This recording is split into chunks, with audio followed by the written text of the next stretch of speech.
Welcome back, students. Now, in such a situation where some leaders of Congress party they wanted to argue in the on the behalf of Congress party, and the younger leaders like Pandit Jawaharlal Nehru and Subhash Chandra Bose, they were very angry. They wanted to get full independence through mass agitation.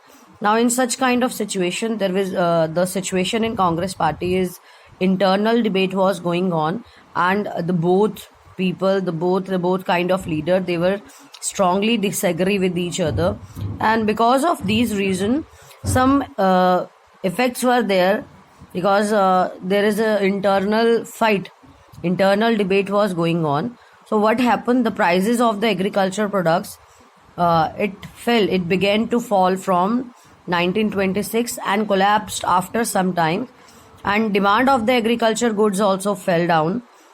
The and peasants they found it difficult to sell their harvest and pay their revenues. So by 1930, the countryside was in turmoil condition. Turmoil means a very disturbed condition.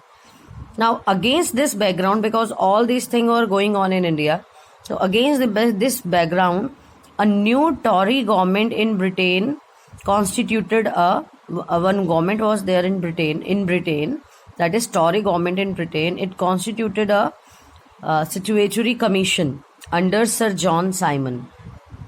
They formed one commission, and the leader of that commission was under Sir John Simon, set up in response to the nationalist movement.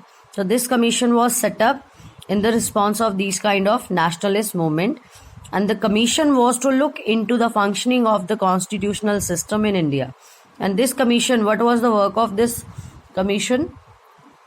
To look the constitutional system in India and suggest some changes if required, and obviously they will change these kind of things. So the problem was that the commission did not have a single Indian member.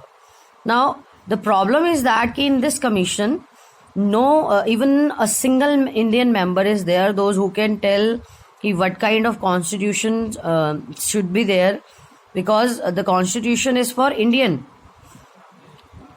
because this constitutional system is going to work for India, and Britishers they are appointing their people for the functioning of this constitutional system and to suggest changes. Then how one can imagine that they would understand the problems or the situations of Indian? So the problem of the commission is that not even a single Indian member was there. They all were Britishers, and it is obvious that they are not going to listen Indians, because nobody is the part of that commission. So that commission is popularly known as Simon Commission. You must have heard this word.